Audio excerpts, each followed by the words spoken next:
Welcome everyone to AURI Connects Fields of Innovation, part of AURI Connects monthly online series featuring updates on the work that AURI is doing to foster long-term economic benefit for Minnesota through value-added agricultural products and processes.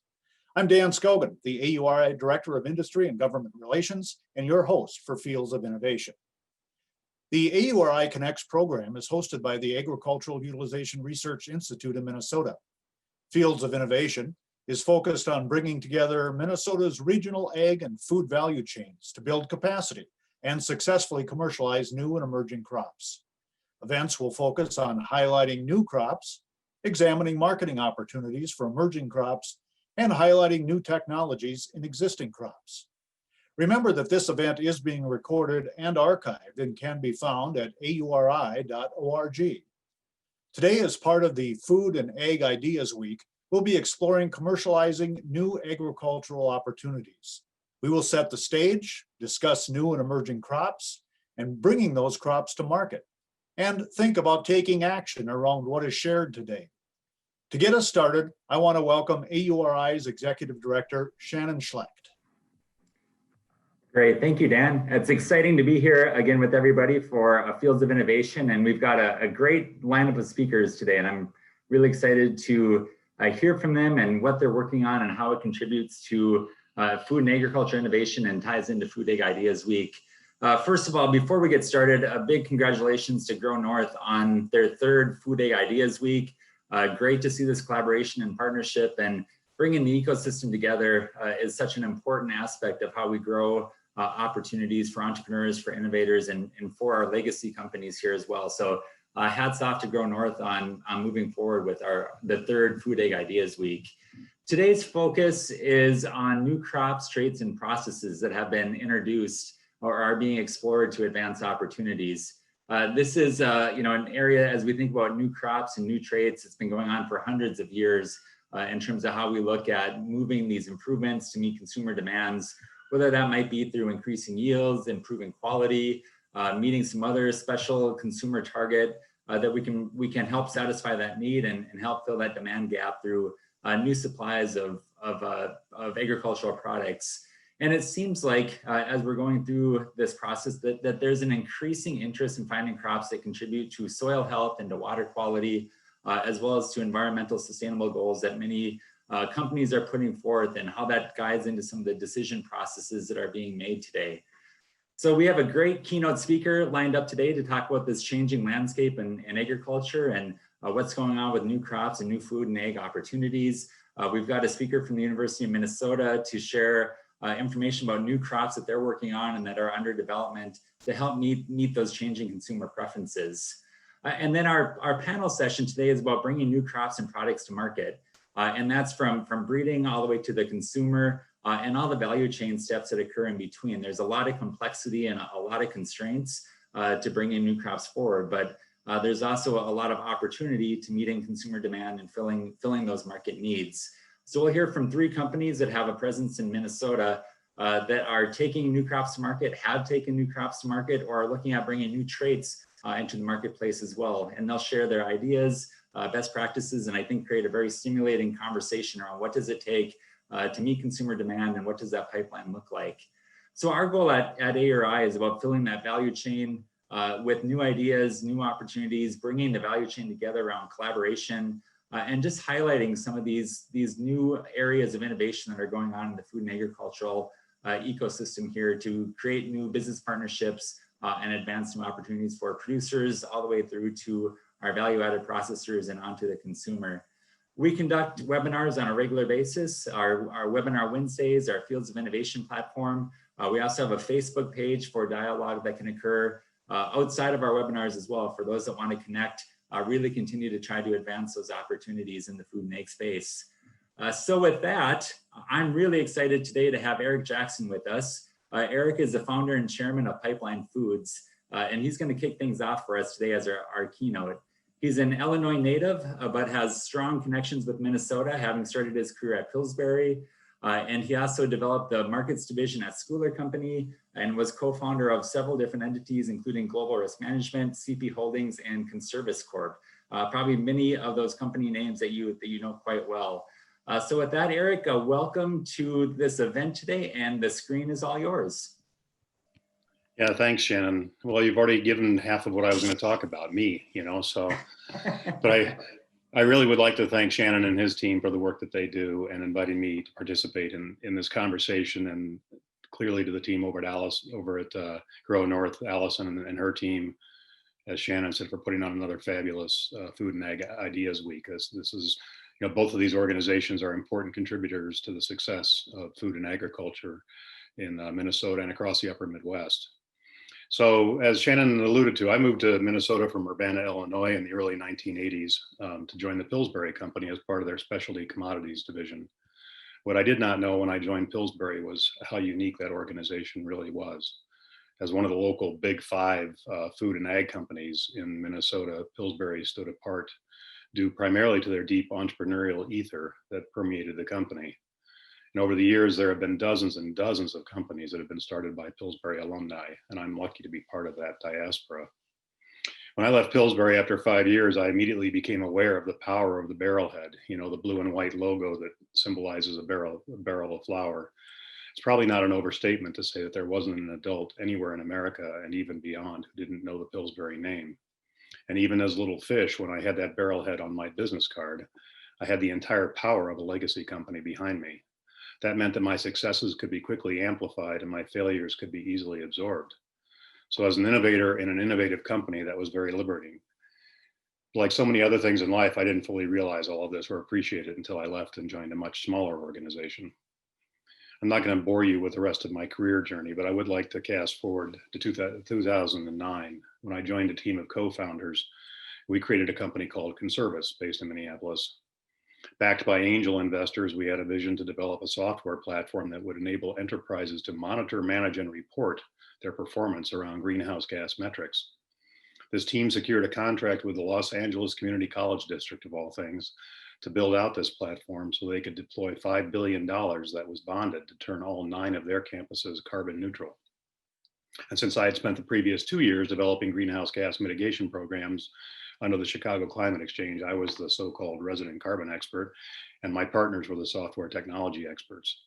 So they buckled down to build this platform for Los Angeles community colleges, and I hit the road trying to sell more versions of this technology to companies and colleges across the country. By the time we delivered the project to the LACCD, I had sold exactly nothing. This was beginning to look more like a project than a company. And while it wasn't my first lesson in know your market, it was a stark reminder. Then something magical happened. I was speaking at an agricultural conference in 2010 on the topic of data. And the case I was making to the audience was my view that data at the farm level was going to become very valuable for 3 reasons. First, that farmers would need to become better managers, and data was critical to their decision-making process. Second, that agriculture was going to become increasingly regulated due to environmental and food safety concerns. And third, because consumers were going to demand food transparency, and farmers who could participate in that story would benefit as a result. Lo and behold, a group of farmers approached me, and this has never happened before or since, and asked if they could help us design a data management system. So I hustled back to Minneapolis, and Conservis pivoted from being a greenhouse gas management platform with 1 customer to a farm management platform with 30 customers right out of the box. Repurposing what we had already built and fundraising around this new theme became the activities of those days. New customers, new investors, new employees, tremendous growth, and Conservis still exists today as the preeminent independent farm management platform in the country, part of the think tank process here in Minneapolis. But I got bored in the software industry a few years ago, so I started dreaming about what my next move would be, and I connected with friends and associates across the country to try and understand what unmet needs might be waiting to be solved for. I developed a thesis around the organic grain business and tested it out on a few corporate entities. I refined the business plan, recruited partners, and started fundraising to see if we could stand up what is now called Pipeline Foods, where I'm currently the founder and chairman. 18 months after the seed formed in my mind, we were officially funded and off to the races. And I will tell you that even though we're pushing 4 years now, we still haven't quite broken out of the grip of gravity. We've only clipped a few treetops and have managed to miss the mountainsides as we try to gain altitude. As the largest handler of organic grains in the industry, we still have many growth opportunities ahead of us. The pandemic hit us on basically our third birthday as a company. What will become of our customers in the organic industry was the first thing that we asked ourselves. How will all of our pending plans be impacted? Can we hire new people in a remote only environment? How helpful will our banking relationships be if we encounter difficulties and challenges? How will investors react? What about supply chains and logistics? How will site visits and audits be conducted in this situation? Are our internal systems robust enough to manage the business now from 75 homes and a dozen physical locations? And then ultimately, why did I ever leave Pillsbury? That thought crossed my mind a couple of times. But we're now 8 months into the COVID era. And during this period of time, we've had 10 employees leave, but we've hired 12. But we also had 5 turn us down due to uncertainty. We've gained 40 new customers, but can't ship to some of them because we can't schedule site visits and conduct audits. We have customers in Asia who want our products, but we can't get containers to load on vessels. The banks aren't terribly sympathetic, and investors are just now starting to crawl out of their bomb shelters. But the organic food sector is booming. We see more opportunities now than we did back in February, quite frankly. And mergers and acquisitions and facility expansions are all on our radar screen. And over the last couple of years, we've seen more new ideas than we can count. Ingredients made from lentils and peas to chickpeas, quinoa, teff, and beyond. New crops including hemp seeds, kerns of pennycress, camelina, pongamia, hulless oats, and more. New value chains around ecosystem services to mitigate greenhouse gas emissions, water quality concerns, biodiversity, soil health, etc. And new technologies in biologicals and robotics and DNA profiling, and the list goes on and on. Exactly none of these new ideas came from the corporate side of the industry. Academics, scientists, and entrepreneurs are the font of these new ideas. But the collective we have spent the last 50 years developing this amazing food system in America. We scaled and centralized everything to squeeze every penny and deliver the cheapest food in the world. We rounded up the animals into large-scale confinement facilities. We reduced our crop diversity down to 3 or maybe arguably 2 crops. I was doing a little bit of research and just sort of rediscovered that back in 1930, 4% of the farms in Minnesota were defined as cash crop farms. Farms that were classified as general and diversified or animal specialty farms accounted for well over half of the farms. Dairy farms and specialty crop farms rounded out the farming landscape 90 years ago.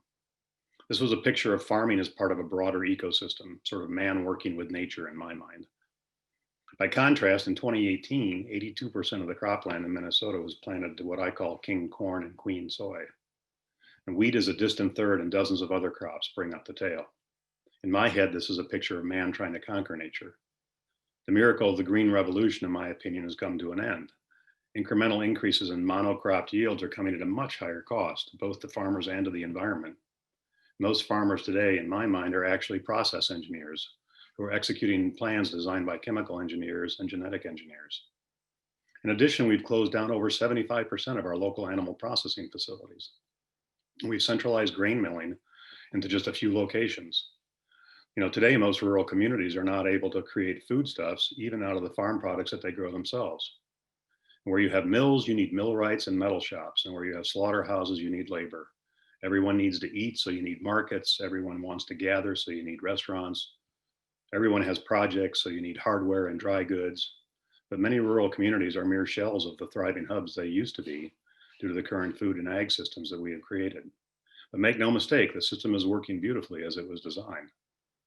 This new epoch of food and agriculture is called by many different names: clean label, free from, regenerative, meatless, biodynamic, transparent, organic, local, the new food economy, fixing a broken system, food justice, environmental justice, food as medicine, farm to fork, soil to stomach.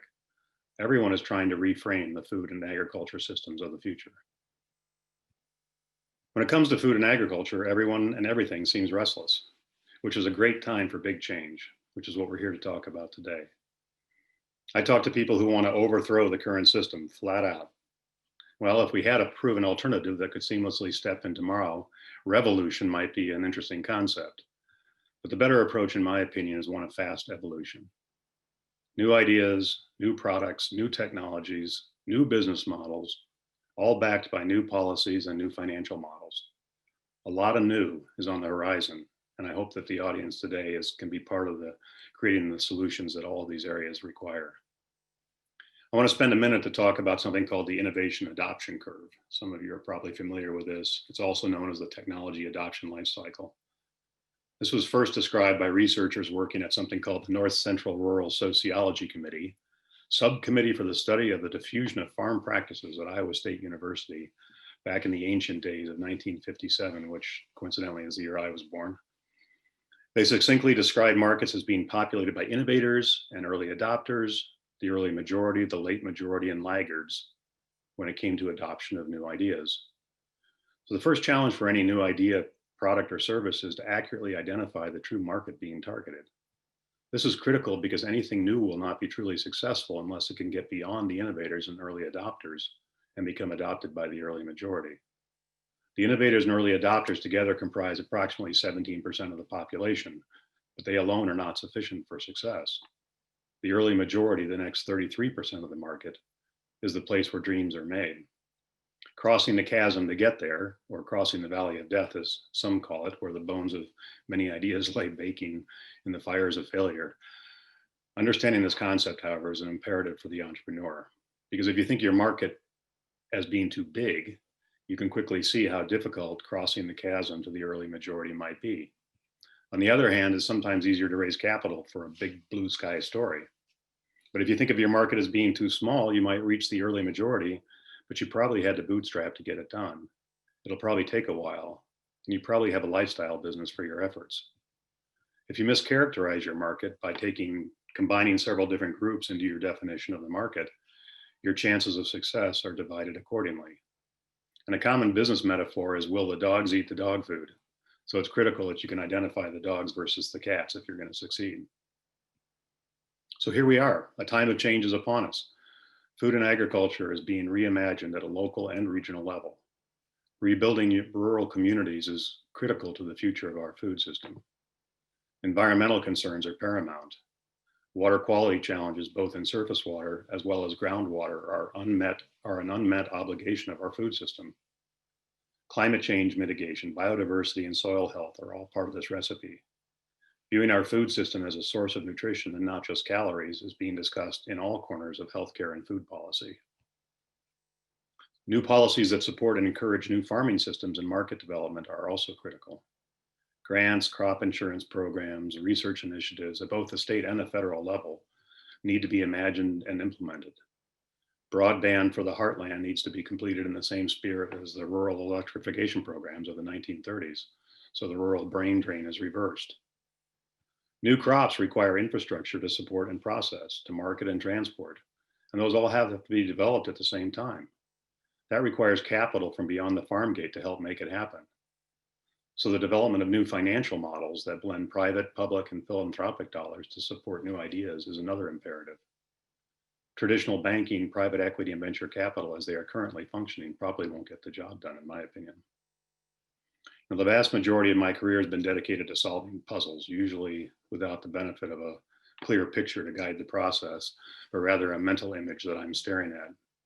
Today, I envision a future food and agriculture system that is in part a return to the past, and in part maintaining some of today, but mostly built out of new ideas from people like those here today, working with groups like AURI and Grow North and the Forever Green Partnership, collaborating with Indigenous and other communities of color, developing new business models for the public good and for the health of our shared environment.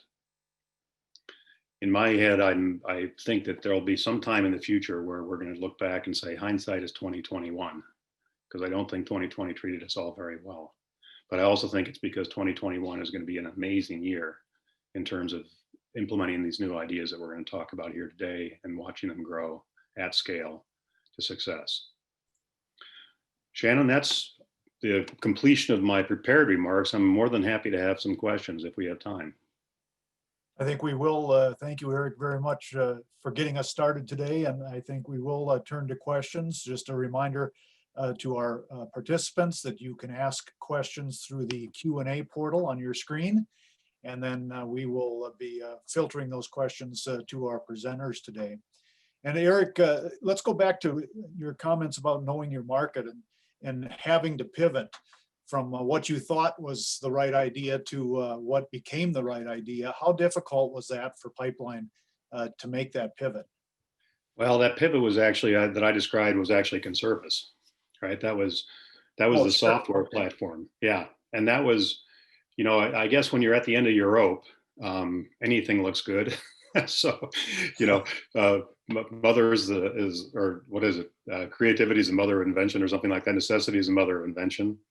But pivoting is can be a challenge. I mean, I think one of the reasons that investors support um, certain teams is because by their gauge, the management teams will be able to pivot when the unforeseen happens. And I think that that's something that's true across the investment landscape, is the support of the management team. They like the idea, obviously, but these ideas, the development of new ideas isn't always linear. So the ability of the management team through their experience and wisdom to be able to pivot when needed is one of the reasons why quite frankly, that unlocks investment dollars more quickly than just a straight on idea without a management team behind it. Participants are wondering what new or specialty crops is Pipeline Foods working with now, and how do they choose what crops to pursue as part of their commercialization work? Yeah, that's a great question. I mean, at any point in time, we've got a certain footprint of operations. We've got about 10 facilities that we own and operate as part of Pipeline Foods. And we've got another 7 or 8 facilities where we have contractual arrangements with third parties to do certain things for us. So a lot of it's defined by what is our capacity and what is our capability. Today, for example, we're interested in dry milling opportunities for anything that doesn't have a high oil content. So any kind of grain or pulse crop, peas, beans, lentils, that can be milled into various fractions. Those are all of high interest to us, and we're seeing more demand from the consumer side for those kind of products. Chickpeas are kind of one of the hot new things, and we can mill chickpeas in our facilities. So to a certain degree, to answer the question, Dan, we're somewhat limited by our what we can do. We're always exploring, however, what new cropping opportunities would be, and we're always trying to figure out and make the balance between should we invest in new equipment to meet a certain demand? Is there enough market opportunity there, or should we stick with what we have and try to put more crops through it? What mechanisms for value capture for growers do you believe have the potential to have this key part of the value chain fully engaged? Yeah, that's a good question. I mean, Minnesota is sort of the home of the co-op world, and there's been an awful lot of successes and failures with the co-op model over the decades and centuries, I guess I would say. I think that the ultimate struggle is how do we get more value back to the farm gate? And so to me, that's when I refer to new business models. I'm not sure that the exact business model has actually been created yet that enables farmers to participate in more of the value chain than they have been.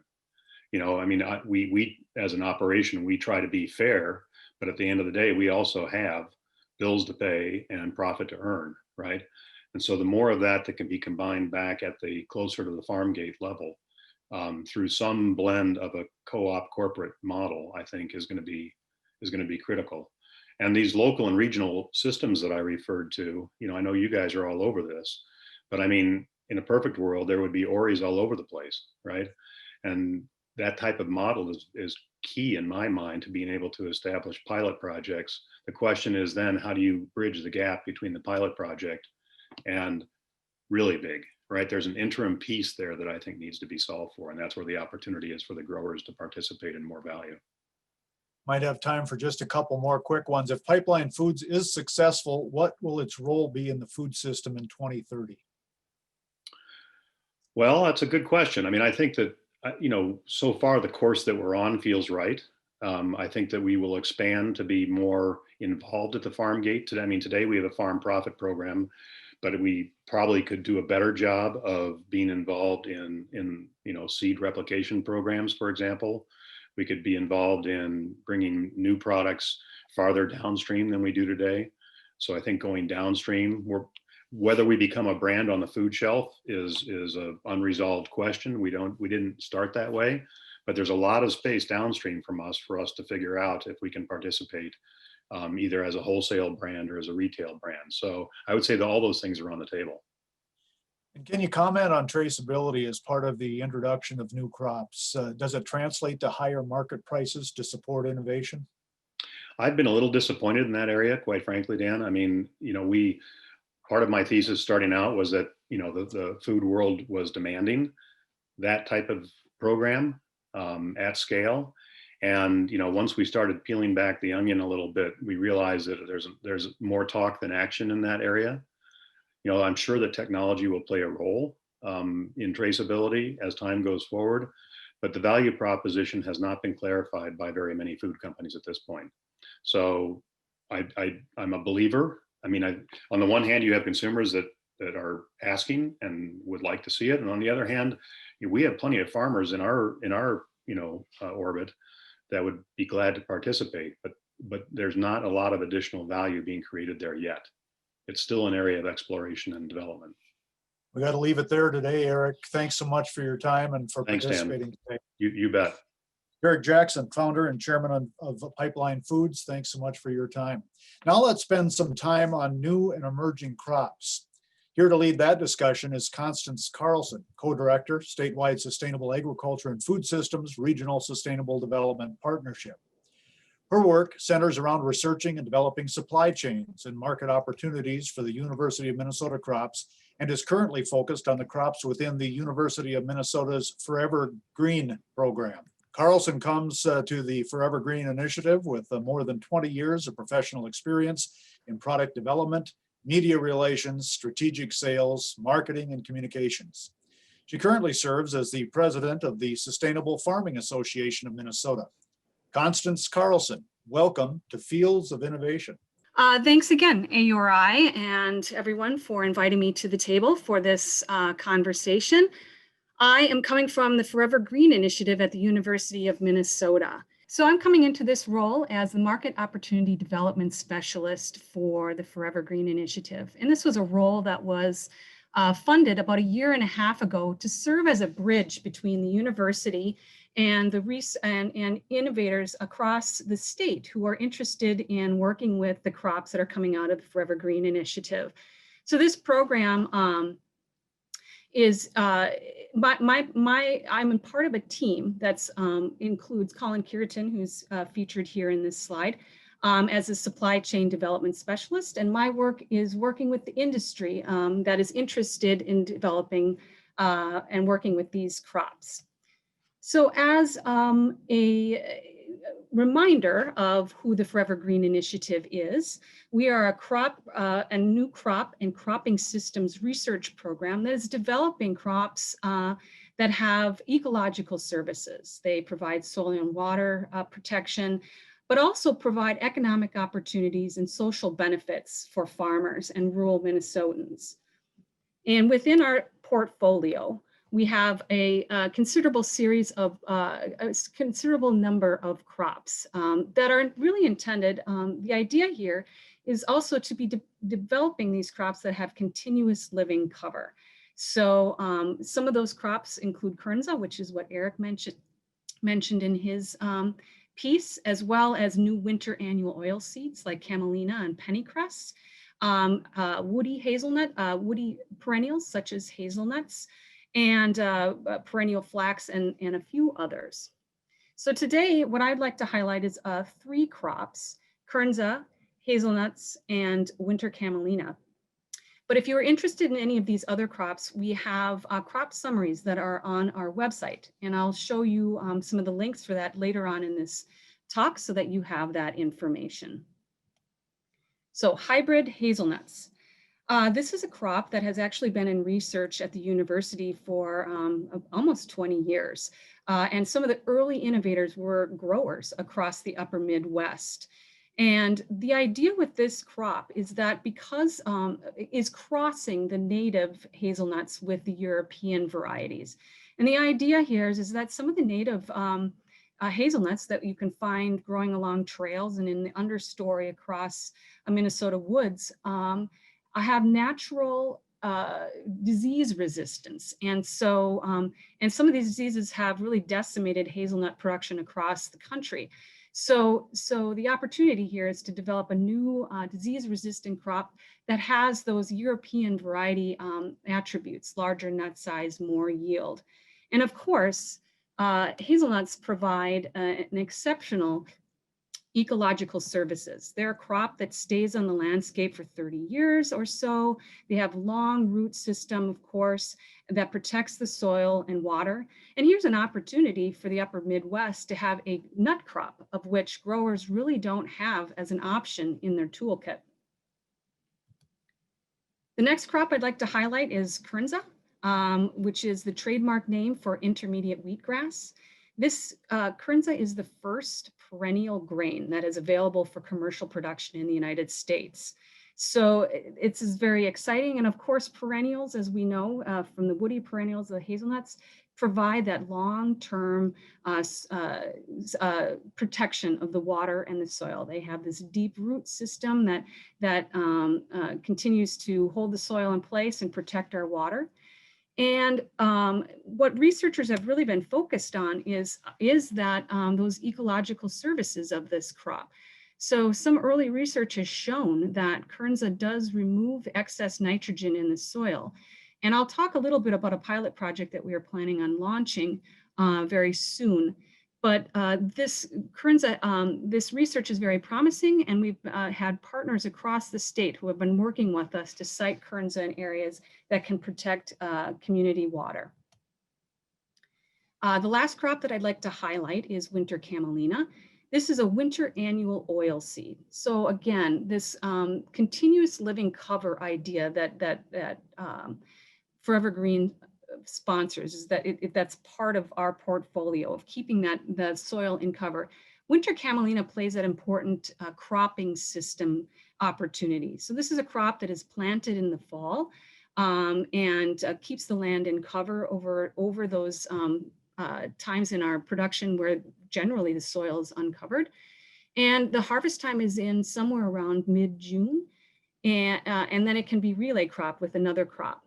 Winter Camelina is also a pollinator crop, so it is blooming at a time when there generally isn't anything else in the landscape for our pollinators. So there's a lot of opportunities with winter Camelina, and not only is it being looked at for food applications, but there's feed, biofuel, novel proteins, and bioplastics that are all part of its opportunities. And here is a picture I like to highlight of winter Camelina growing with soybean. And what happens here is Camelina is harvested first, and then when that harvest happens, the canopy opens and soybeans follow afterwards and are harvested after. So some very exciting opportunities to integrate these new crops into our existing systems. So what I'd like to highlight in the next few moments is what my work looks like and how, as a bridge, how I'm serving as a bridge between the research that's coming out and the innovators such as Pipeline and others who will be on this call to capitalize on these new crops and work with us to build them out into the landscape. So when I came on board like I said, about a year and a half ago, the three crops I highlighted were in very early development as far as commercialization goes. So there was unreliable supply, very few acres in production. The supply chains and processing were at a minimal. And so we were in a scenario where there were quite a few unknowns. And so the challenge from my colleague and I, Colin, was how do we create or accelerate supply chains and market demand for these new crops and cropping systems that have so many unknowns? So one of the ways that we've been doing this, our formula for accelerating and de-risking the commercialization, is through these four pieces. We do product or market identification, partnership development, collaborative R&D, and information sharing. And really our role is to reduce the unknowns so that the companies, the growers, the processors we work with have the best information that they can so that they can innovate with these crops. So I'd like to take you through a few of these steps of what it looks like to use those tools. So and I'm going to highlight Kernza here in this early product identification, market identification. And what you see here is a kind of a timeline of how we're going to target and who we're going to target as the supply chains and supply and infrastructure improves. So when I came on board, like I said, there was very little supply chain, very little production in process. Most of the companies that were working with the crop, Kernza specifically, were very smaller niche and had, an audience that was flexible and curious. And so many of these companies were sharing the message of what Kernza is to their audiences, and those are who we were targeting for early work. But as this work continues and as the supply chain continues, we have additional target markets that we are going after. I will also say that this work is not linear. It's not A and then B and then C. So my work does involve, communicating with the Birchwoods and distillers, but also having regular conversations with our larger partners, the Patagonias, the pipelines, the Cliff Bars, to keep them in step with what we're doing and to continue to develop opportunities where we can work together. So that's what our partnership development is all about, is targeting those companies, working with them to develop beneficial partnerships and pilot projects that mutually benefit our work and advance the goals of what we're working on. So again, we work with folks like Bang Brewing, who have been communicating about Kernza for a very long time and carrying that message to their audiences. And then newer innovations are initiatives such as Embold, which is a collection of industry across Minnesota and the upper Midwest that are really leading the way to develop the new future of food and developing new partnerships for launching crops such as Kernza and Camelina. One exciting pilot project that I really want to highlight in this is the Eco Implementation Program that we have underway. And this is a program that is supported by the Minnesota Legislature and the MDA, and we'll be supporting through $500,000 over the next 5 years, with this goal of scaling up commercial acreage of Kernza across Minnesota. We're taking a cluster approach. So you'll see these pink clusters here on the state, and this is where we're targeting the work for planting new acres of Kernza, with the idea on focus that a lot of these acres will be centered on environmentally sensitive land, including the drinking water supply management areas. And two very important components of this work is that we have developed proposed payments for the growers to incentivize and de-risk their participation, but also supporting the experts that are needed in each of these areas to help bring along the growers and our industry partners so they have, again, the best information to be successful on the landscape. Additionally, our other pieces that we use in this work is ensuring that companies have the best quality products to even work with. So when I came into this work, there was really no way of, there was very little way of really efficiently moving some samples of hazelnut oil or Kernza grain or winter camelina oil to our partners. So over the last year and a half, we've worked with partners such as AURI to set up systems where we have controlled storage, fulfillment, and tracking of these products so that we can get them to companies in a way that's quality, and that they can work with it to make really good decisions around how they develop new products from these crops. Lastly, I want to share that information and resource sharing is critical to all of this. So there's so many partners out there who are working on all of this work in different ways, our policy, our businesses, our growers. And so a big part of my work and that of Collins is just really understanding who's doing what and bringing together the partners so that we're not or avoiding reinventing that wheel, while also respecting the research and publications and even proprietary information that's coming out of this work. So it's very exciting, and we have resources such as this that has come from our work with AURI. We are excited to have these application bulletins that they have developed that have brought together the research and on what we currently understand about Kernza and how it can be used in brewing and other applications. So these are available to any partner who wants to start working with Kernza. And additionally, all of the crops that I mentioned early in this presentation also have these summaries that are available on our website. So if you're curious about perennial sunflower or perennial flax or any of the other crops that you spotted, we have these available for you to learn about where the research is and where it's going and our commercialization plans. So where are we going? It's exciting. I completely agree with Eric. This next year is going to be exciting in the new innovations, new partnerships, and how we expand on all of this innovative work. Kernza is already seeing a rapid production increase. We have a strong supply of quality product and a much improved supply chain. Hazelnuts have a grower cluster development that's improving. Growers are coming together, especially through some grant funding we've received. And winter camelina has really come onto the scene.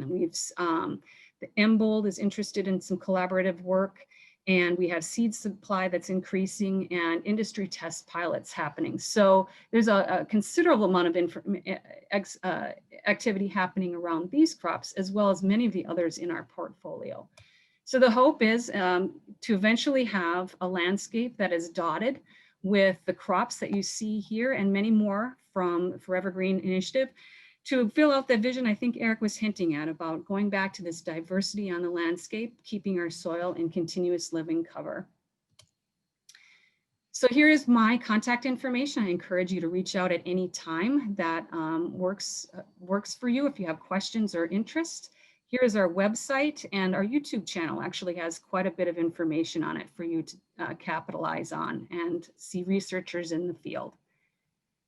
And lastly, I will say that here are our funders and partners that we work with. And without them, so much of this work wouldn't happen. And not just because of the funding, which we, of course, is incredibly valuable, but all of these institutions have also provided with mentoring and advice and connections that have really driven this work. And so with that, I thank you for your time. Thank you, Constance, and very, very good information. A couple of questions have come in from our participants today. One was, how can growers or industry, which would be the processors, work with the Forever Green project? Is there a way to get involved, or do you have everybody you need? Oh, there is always room for more partners. And really that is the role that Colin and I play, is being that access point. We take in emails, we have calls with people continually about how we can develop partnerships and amplify, your capacity or your skills or your interest to be part of this work. This is work that's supposed to benefit all Minnesotans, and so we are excited and willing to connect with people whenever they are available. So feel free to use our contact information to reach out. And I'm sure it'll be posted here in the comments as well. So feel free to use that and reach out to us. Very good. Where are we on seed stock? Are we in pretty good shape? I'm assuming this is for Kernza, or is this across the way? Well, maybe for any of those 12 that you showed at the beginning. Oh my, how much time do you have? What I'll say is that our commercialization team has been a priority for how we scale up the implementation of these crops. So the 2020 harvest of Kernza was very successful. We have a number of growers across the state, and we have a strong seed supply for Kernza coming into this next year. And there's a whole process for growers to become involved and tap into that. My suggestion to any grower that's interested is to go to kernza.org, which is the Land Institute's website. They are the leading researcher around Kernza and a partner of ours, and they hold on to that starting point for growers. For winter camelina, the story is equally as exciting. We have acreage that is scaling up for seed supply in the next year. And so we're feeling very confident about what's going to be available. It is not in the commercial realm quite yet, but we're always looking for growers who want to walk with us in this process. So if that's a crop that you're interested, please, again, reach out to us and we'll get you on the list to make sure that you're part of the conversation. And then with hazelnuts, that's a whole big long story about nurseries and things. So if anyone's interested in those crops or any of the others, please feel free to reach out to me and I can give you a little more detail on what it looks like. We'll try to get a couple more quick questions in here. Great. With the model of near-term, mid-term, long-term market adaptation, can you talk about the timing you expect for Kernza through each of the stages and key influences to that timing? Right, right.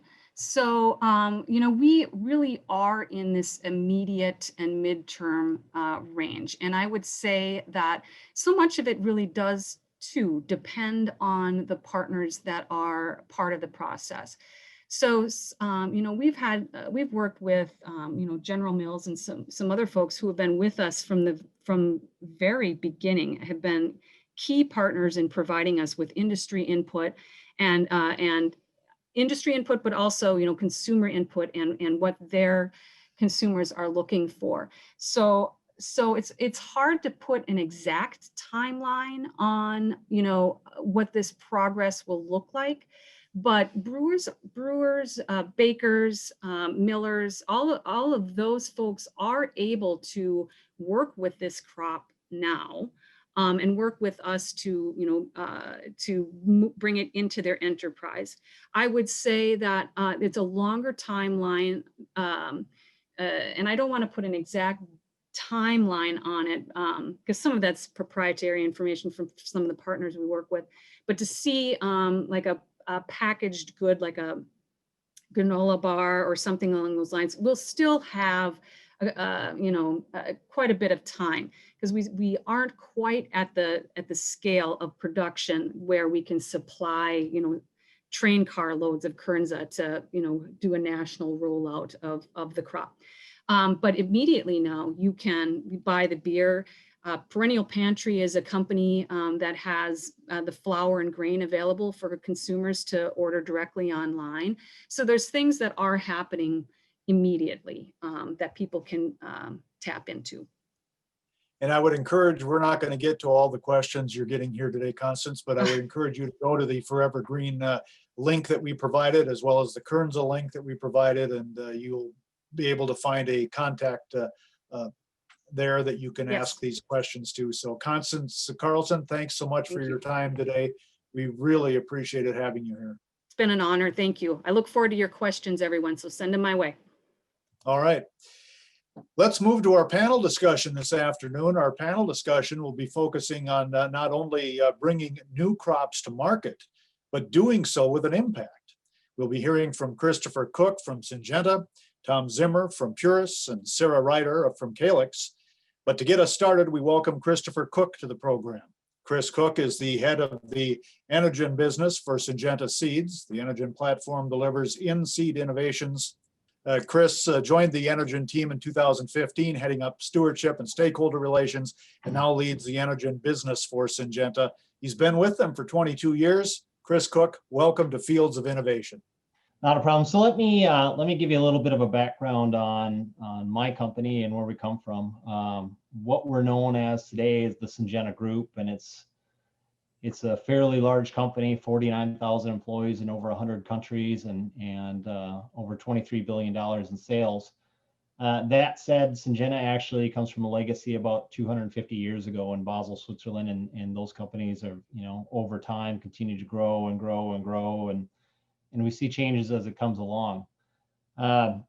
It was interesting listening to Eric earlier, and he was talking about having had worked for Pillsbury, and there's a certain power that's brought with working for a large company like that. And I certainly understand that. I never dreamed I'd be working for a large company, and here I am.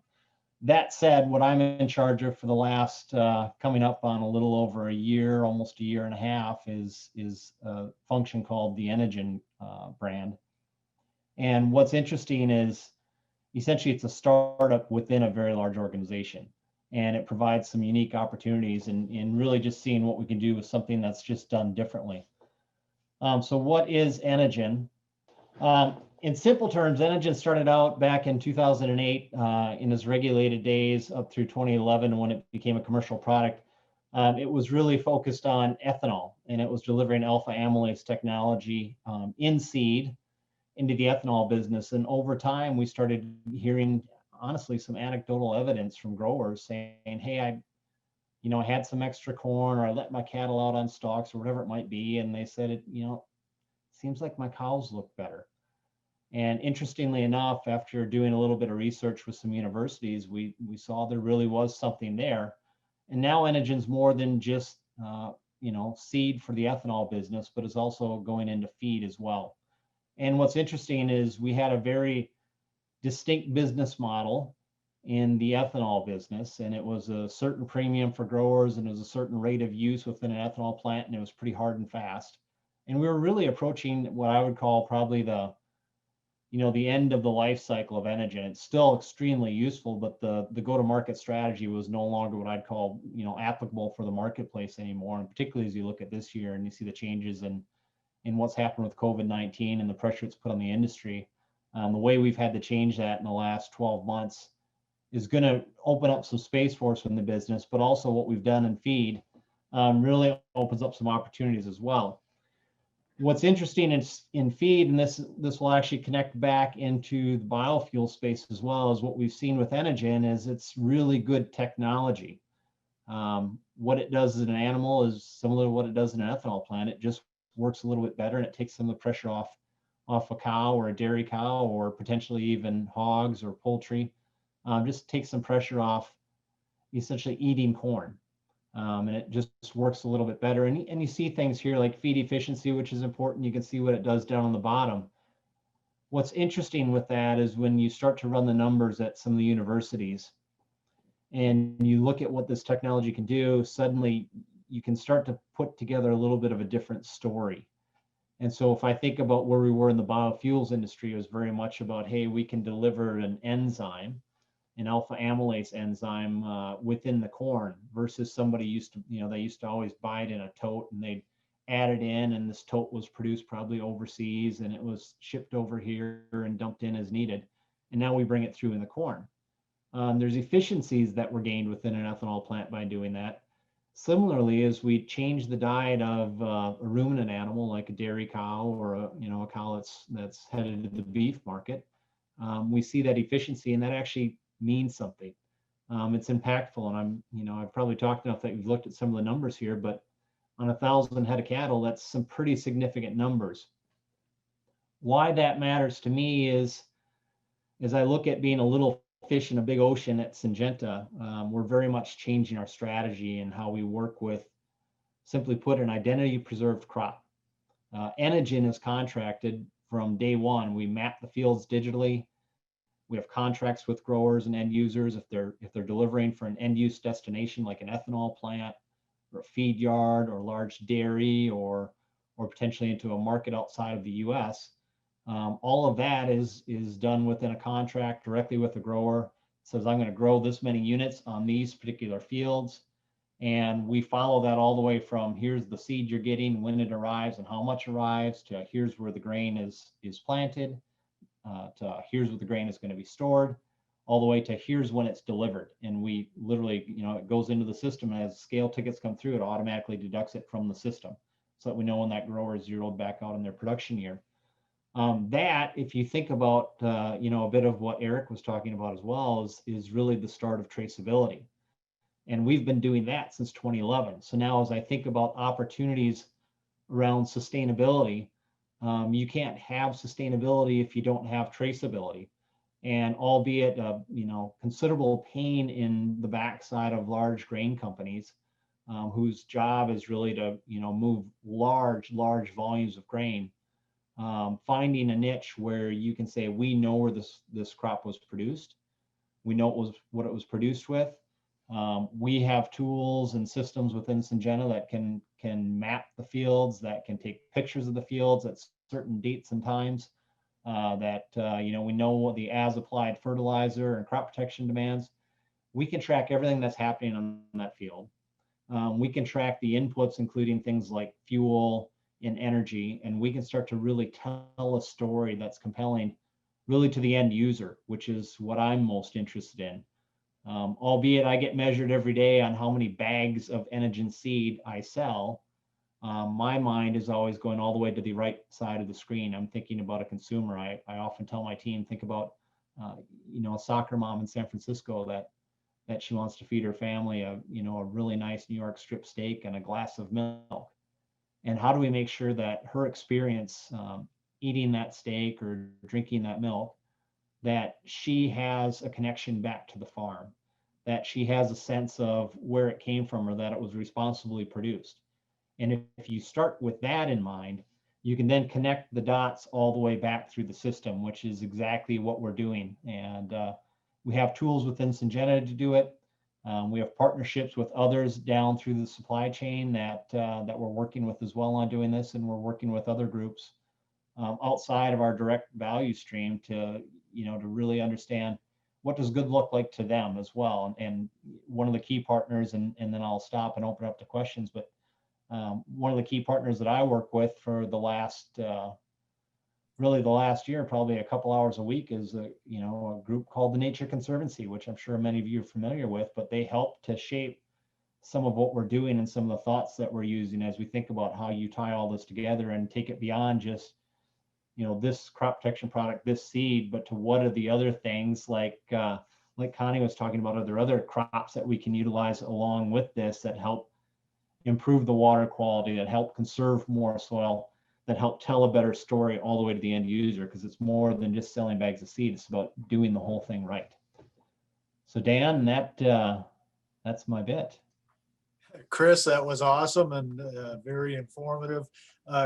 Participant is asking, how can you track through the live animal phase?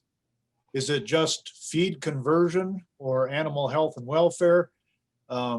Any comments on how this gets to the consumer, I guess? Absolutely. I'll start with, it's not easy. Definitely not easy, but we are actually working with a group. You may have heard of it's Beef Marketing Group. They've got a brand called Progressive Beef. And that's a bit of what they do. So they are the gold standard in beef production around how it's sustainably produced. And in fact, there's another company called Performance Food Group that will start using feed produced using Enogen technology as they produce their Braveheart brand of beef, which is a very high-end, high-quality beef used in restaurants and you can buy online. And what they do with Braveheart beef is they select out of, say, 2,000 head of cattle a week, they'll select 200, and they actually DNA trace that all the way through the system. So they know when the animal is selected. So we know what feed went into the animal. They know which animals were selected within the feed lots or however it was done. Then they can actually take a DNA sample to say, here's where it is, and follow it all the way through the CPG system. So we do actually have that capability now. Again, it's not easy, but we do have the capability to say, here's the piece of land we're going to grow it on. Here's the inputs going into that piece of land, all the way through to here's the steak that's landing on your table. It's a great question. Given that cows aren't biologically set to process corn in their stomachs, is Syngenta making larger efforts to move more into grass-fed beef? Actually, we're not. Corn is inherently, I'm an agronomist by trade. Corn is a grass. It's a different grass than what cows were originally, raised on. What Enogen does is actually makes it easier for them to process that corn. It's a bit of a trade-off, right? Which do you want? Do you want grass-fed, which has a much larger carbon footprint, or do you want animals to be raised using corn and other metrics? And there's room for both. I have a little farm here in South Central Minnesota in New Ulm, and I raise hay, and it's just grass hay, and I round bale it and I sell it to people that are raising beef cattle, and I'm happy to do that. At the same time, I'm running a business that sells corn and a better corn into beef production. So there's always going to be a market for both, and there's always going to be a bit of space for both. It's a bit, with Eric talking about organics, and here I am, a large biotech company. There's absolutely space for both of us in the marketplace, and people will sort which one they really want to use for their own purposes. Chris, with the significant economic and environmental impacts that we see with this, is it who's more excited about it, the producer or the consumer? I would say right now it's actually in between there. And the reason I say that is we really hadn't actually had an advertising campaign even around Enogen to the producer level up until this year. So our, the understanding that we're even in the marketplace is pretty small. At the farther end of that, or the very far end, to your point, the consumer is generally unaware. Where I saw a lot of excitement was folks like John Butler at Beef Marketing Group, or Steve Sands, who's the head of protein for PFG. When they started looking at the story and think about, wow, we could actually start to understand where our feed comes from. That's where people really get excited. And then Steve starts thinking about, how am I going to tell all my salespeople what our story is? And John thinks about, yeah, I can, through Progressive Beef, I can really manage from this point to that point. But they never had any control over the feed, right? They were just buying grain as it came in or producing it and using it. Now they can map out that front of it. And suddenly they, you feel like you've got control over the whole system and visibility and transparency to it. And so I think to the question, I think right now it's right smack in the middle of that. But that excitement will start to move out to both producers and the end users here over time. Chris, thanks for your time today. Thank you. Chris Cook with Enogen and Syngenta, and he will hang around and be available for some follow-up questions after we hear from our other panelists today. Next, we want to welcome Tom Zimmer. Tom is the Commercial Operations Project Manager for Purus. Tom joined Purus in 2015 and was involved in a large capital expansion of the pea protein processing plant in Turtle Lake, Wisconsin. Tom worked designing and implementing a variety of different processing equipment, and also worked to optimize the byproducts stream to reduce water usage, waste, and to find unique applications for the streams to add value. After 3.5 years as a process engineer, he transitioned into being the supply chain lead for the past year.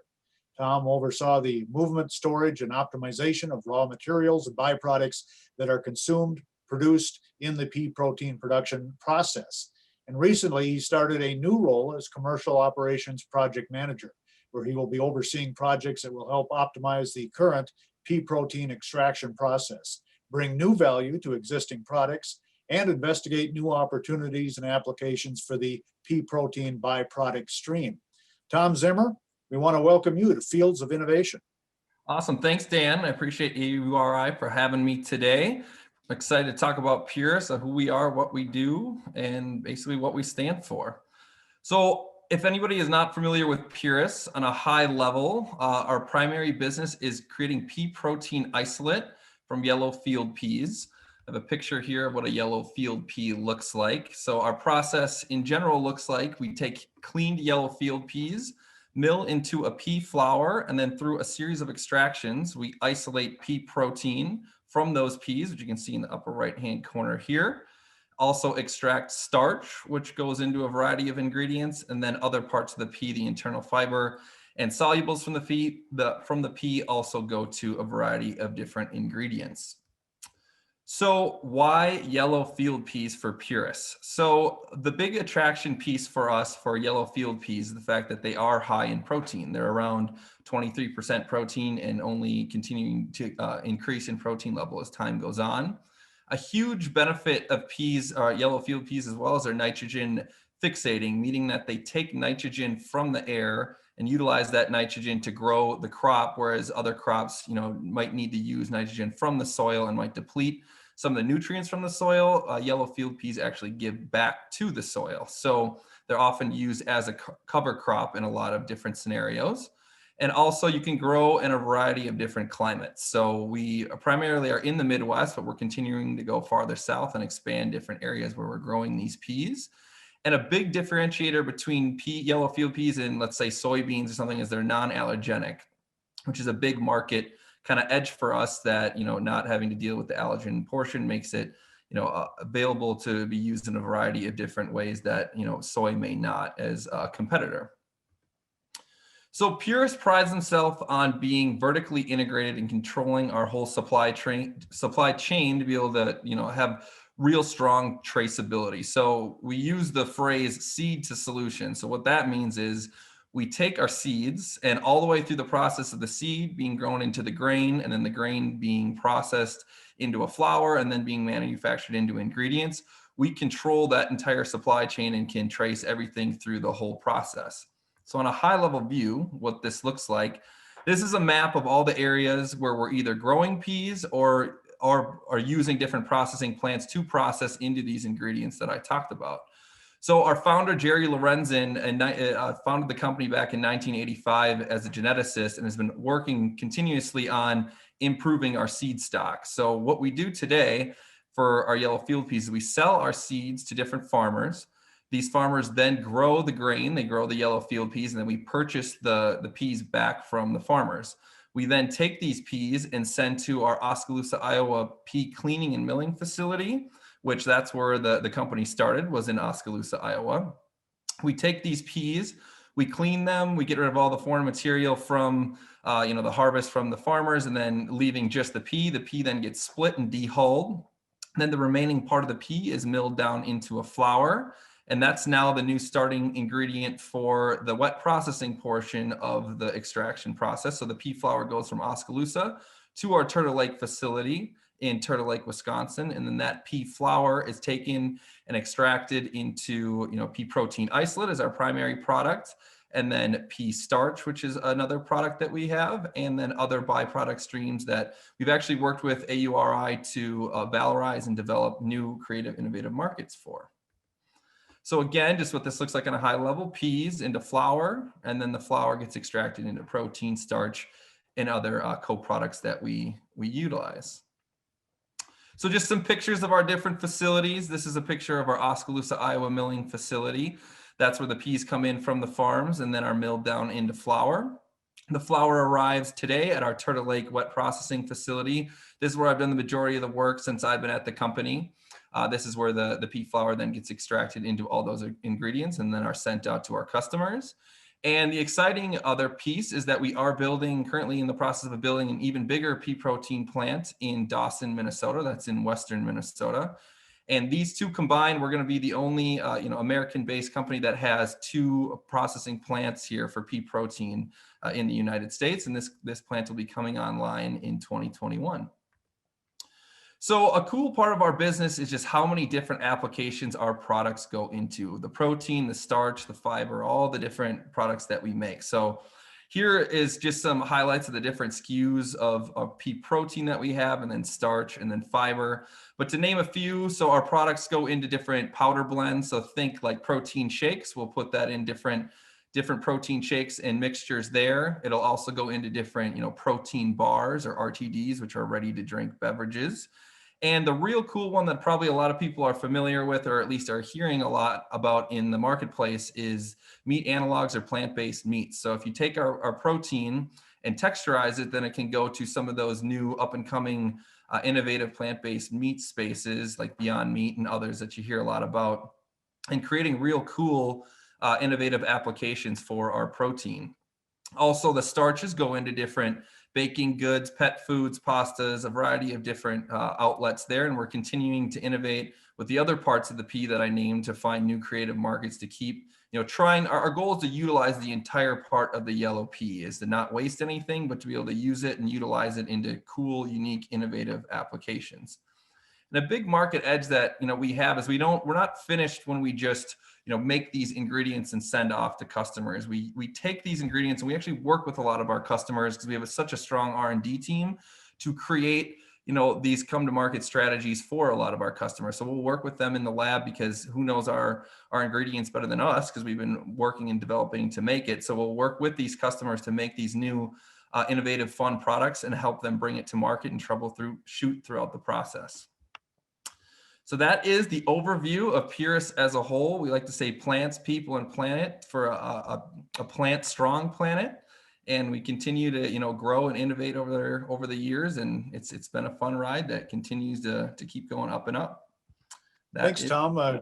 Great information. Have you eliminated the anti-nutritional factors to make your pea protein non-allergenic?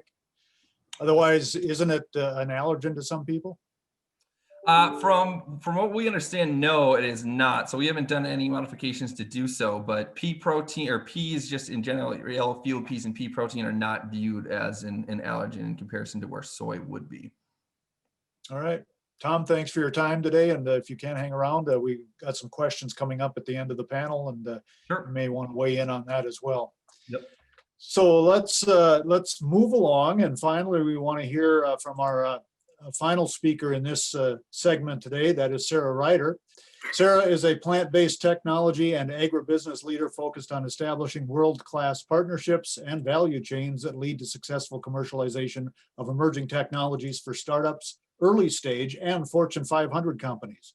With more than 25 years of expertise in agribusiness, she most recently served as the Chief Commercial Officer for Arcadia Biosciences, where she led the company's commercial and product portfolio strategies and sales to consumer packaged goods companies globally. Prior to that, she served as the CEO of Stockton USA with oversight of the U.S. division of the global multinational bioag company from the inception to the initial sales. Sarah Ryder, welcome to Fields of Innovation. Thanks very much for having me. Thank you all for joining us. I'm gonna see if I can walk us through these slides very effectively today. There we go. So yeah, it's not a surprise that we're all here talking about ag being used for similar beneficial benefits, replacing things like plastics, replacing things like animal feed in a more strategic way, more positive and green future. We're very excited about what we could do, and the role that we play is really at the front end of this. We're a crop improvement company, and we see crops having a fit in sustainable innovation across the way that we use plants. So whether we're using plants for therapeutics or renewable energy or functional nutrition, our job at Calyxt is to improve those plants for their fit and the impact that they leave behind as they're being produced in these various markets. So today we deliver plant-based innovations for a better world. That's our tagline. And we use a University of Minnesota innovation called Talon, which is a gene editing platform. We have a robust IP portfolio, and we focus on delivering returns to our shareholders. So we're focused, as I said before, at the front end of this cycle. We improve the crops. And for those of you who aren't yet familiar with us, it's a super exciting time to be in this space. We've brought our first product to market, and we are focusing on product candidates that have the potential to help our customers achieve their goals, whether they're in sustainability or in another area of success. I mentioned before, our technology platform is founded on Talon. Talon is an advanced breeding technology, and it allows for precision targeting of existing genes within a plant's genome. So what really sets Talon apart from other gene editing approaches is the fact that it's very, very precise. And with the right expertise, the development process is straightforward. And in the hands of our scientists, Talons are really developed very quickly. So here's an example of the kinds of things that Talon can support. So we have ongoing discussions and ideation with a number of companies across all of these kinds of sectors, whether it's green building materials or regenerative ag, animal nutrition, like Christopher talked about a little bit. And we focus on ideating in all this space. And then today we're bringing these projects to market in animal nutrition, functional nutrition, plant-based protein, and regenerative ag. Plant-based protein, obviously, we just heard from purists who are our leaders in this space, is a staple on menus, continues to get premium, not just premium shelf space in supermarkets, but also premium placement in leading restaurants, and is a great, is a really big focus for the future of the future of ag use. And then we are focused in regen ag. There's a lot of us on this panel focused in regen ag.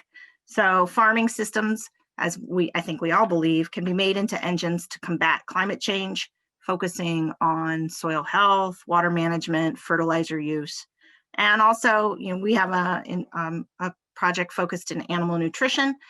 Pet owners want to feed their pets as nicely as they feed the rest of their family. And so we're seeing an increasing focus on pet food with claims like clean labels, increased palatability, higher performance, all of those kinds of things.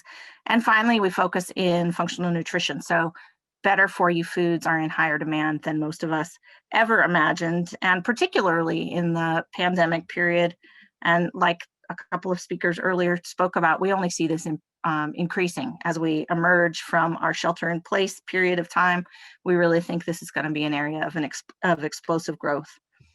So we today have a robust pipeline of innovative solutions that we offer into key end markets through CPGs. So we have an oat project that's focused on quality and winterization. We have a project that's focused in hemp, both for fiber and for protein. We work in soybeans, and we have a high saturated fat soybean project that's focused on replacing palm. We have a high oleic, low linolenic soybean that is fitting a need already in place in the market for healthier oil. And we work in high fiber wheat and an improved digestibility of alfalfa. We're actively working with partners in most of these fields, though we are always looking for more partners. So I'll put all that little advertisement out there. And we continue to evaluate opportunities for new commercial reach. So if any of these are fields in which your companies are interested in working, please feel free to reach out to us. We're really excited about what Talon and gene editing and other technologies can, particularly from our company, can bring to market. And our objective is to partner with leading companies across the industries to help us think through, and then we see ourselves as the arm that develops and delivers innovation and internal technical expertise. So first we think about and ideate, and then second, we deliver these traits through a partner, through identity preserved production, just like a few of the companies before us talked about. And we work collaboratively from start to finish to bring these innovations to the market.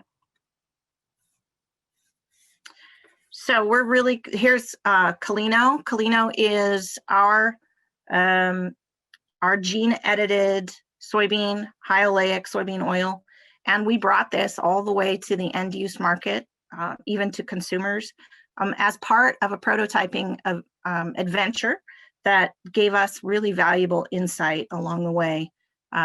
We've ended up learning a lot about, disrupting a bit of a commoditized market and decommoditizing it. This is a identity preserved production, and we saw it from trait to seed to grain to crush, and then out into the market space. And we've really seen the opportunity to work closely with legacy partners in the soybean, soy meal, soy oil business, and to evolve our strategy to incorporate folks like that. We grew to as large as 100,000 acres this year in Minnesota and the upper Midwest, and we project that this will continue to grow. And we continue to develop this project, and we'll go back. We'll hand this over to a partner who will take it from here, most likely, and then we'll go back to our pipeline and begin another project. And so for this, for us, this is the model that we work under. I think that's about all from me. So I wanted to answer any questions if there are any. Certainly, Sarah, thank you for that information. We do have a question here. How do you expect your high fiber wheat product to differ from existing high fiber wheat crops, such as Arcadia Biosciences? Will their time advantage in the market put Calyx at a disadvantage? We don't think so. We think there's room for lots of different approaches. Ours is a gene edited approach that focused on ensuring as much fiber per acre. So our high fiber wheat is about 3 times the fiber level of a standard wheat, but the field yield is really compelling. So on a per acre yield basis, the fiber model is really compelling, we think. And we also think that there's as Christopher mentioned, the market has lots of optionality, and we're excited to be able to bring them another option. What makes the alfalfa digestibility improved over regular alfalfa? Oh my goodness, I would have to defer to somebody who knows that technology better than I do. We've partnered with a company called S&W, who is the alfalfa seed partner, and I'm sorry to bow out, but I'd have to get you a little bit more information about that one. Sorry. Sure, no problem. And then is it just a matter of we're getting more comfortable with genetically modified? So I think in many crops, we are very comfortable with genetically modified. I think Christopher can talk to you a little bit more about that. But in corn and soybeans, we're very, very comfortable with transgenic approaches to modifying crops. What our company does is gene editing, which the USDA has clarified is different from transgenic, and may, in the United States in particular, have a regulatory advantage in terms of the speed with which you can come to market. Compared to a transgenic approach. I think that for many of the crops that we work in, there are conventional options, there are transgenic options, and now there will be gene edited options. And so I think we're well regulated in the United States, and we're really comfortable with what it means to be each of those three things. There are other markets around the world where that's not entirely clear yet. But yeah, I think in many of the crops that we work in, soybeans, corn, for example, we've had folks using all sorts of different approaches to improving the crop, whether it's GMO or otherwise, for a long, long time, and consumers are comfortable with it. Thank you, Sarah. Sarah Ryder, very much from Calyx, and great presentation.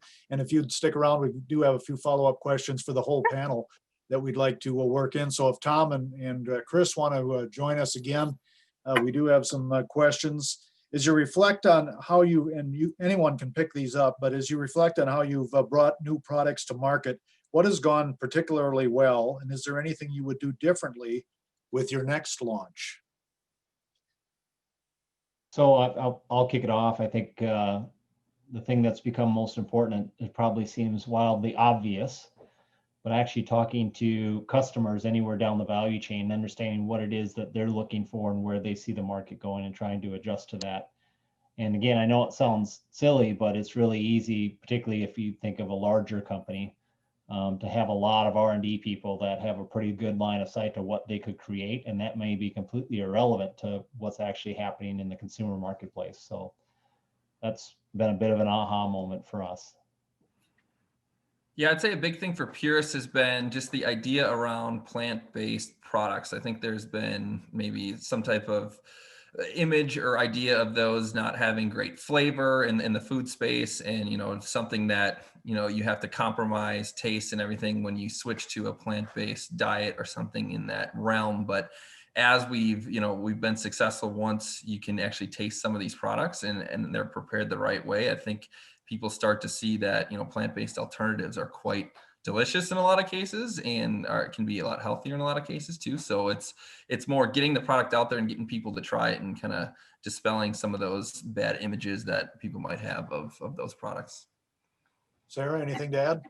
Yeah, I think from our perspective, we've learned that it takes an ecosystem to get the product to market, whether that's it requires growers, it requires rail cars, it requires crushers, it requires consumers all the way down. And so it's not as simple as developing the technology and you're done.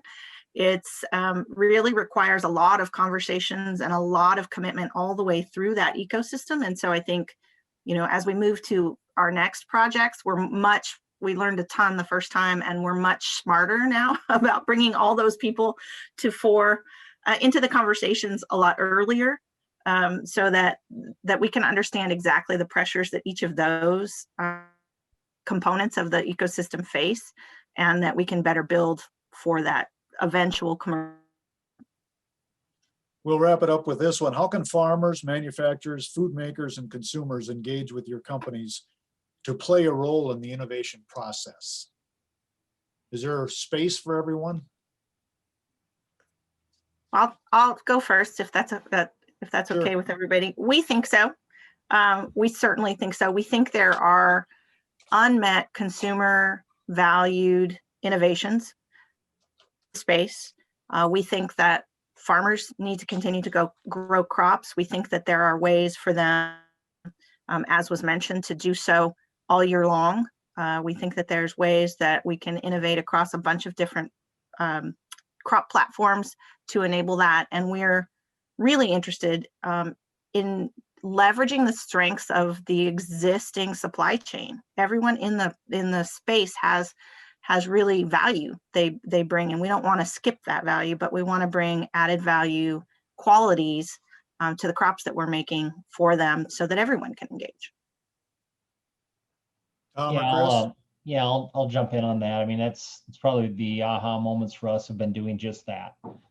Be it engaging with like folks like the TNC. We had a thing we called the Innovation Dialogue where we had like Nestle and JBS and Costco and folks like that discussing how you actually connect all the different pieces of the value chain. But then when I go back to why are we doing Enogen for feed today, it's because our producers told us, hey, there's something here. And we started talking and listening to them more and more. And we see that even with an identity preserved crop, as we try to manage through this, the number one issue we have is neighbors talking to neighbors, but the number one opportunity we have is neighbors talking to neighbors. So it's really learning to drive the conversations and drive transparency, not just between small groups, but up and down through the value chain. When you do that, it brings additional value to everybody in the value chain, which is really key. Yep, and for Pierce too, I'd say there's opportunities everywhere. So on the front end, getting the peas, working with local farmers and getting peas to get higher yields, higher protein, all those things are things that we always are trying to continue to innovate and keep pushing forward. And then on the back end, the products, a lot of these products were so new to the market that 3 years ago, pea starch was something people didn't even know what it was, and now it's a fully commercialized product. And we're continuing to do that with every one of the streams that we have that are leaving our processing plants, that they start off as, well, what is this? And then we worked with people like AURI. You're like, okay, so what are we working with here? What markets do you know that work with these type of nutritional outlines of a product like this? Then you slowly build a market, and then you keep moving your way up the value chain on that. So I think there's a ton of opportunity to keep bringing all the different streams there up another notch, and then finding new innovative ways to utilize them. Sarah Ryder, Tom Zimmer, Chris Cook, thanks for your time today. Appreciate you being on the panel. Thank you. Thanks for having me. Thanks. So how do we take what we've learned today and move forward? Well, a few comments on taking action in the fields of innovation. And to close out today's program, we join AURI's Senior Director of Commercialization, Jen Wagner-Lahr. Okay, so thank you, Dan, and hello, everyone. So before I get started, I just want to call your attention to the chat. Matthew has dropped a link in the chat, which we would like you to click on before the webinar ends. It's basically a link to a survey to let us know how you felt about the webinar, and if there are some additional things that you'd like us to consider covering in our Fields of Innovation platform. So just a few things that I've been jotting down and thinking about in terms of wrap up. But before I do that, I just wanted to thank all of our speakers for sharing your experiences related to the commercialization of new and emerging crops, as well as new technologies. We're certainly fortunate for your expertise, and also very proud that that Minnesota is home to so many innovative companies in the food and ag space, and also very, very proud to be a partner with all of you as well. So just sort of capturing some of the common threads as everyone shared their own individual stories. Some of those things include, looking at opportunity in the face of changing consumer demands and expectations and unmet needs. Knowing your market and your customers and having conversations with your customers and being able to adapt, and really the importance of adaptability. And then, also just, that your original business model isn't always the one that sticks. So that adaptability and really looking at, do you need to pivot, and if so, how?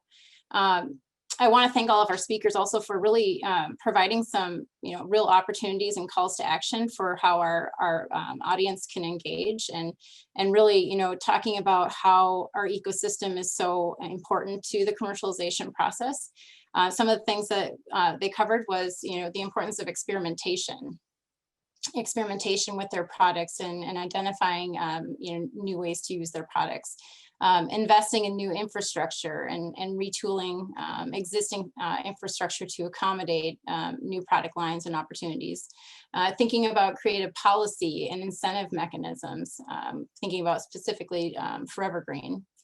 And then, just some real basic things of, sharing information, storytelling, the importance of, farmers talking to their neighbors. And then really, a thank you to all of our speakers for extending the offer to all of you to reach out and talk to them about partnering opportunities.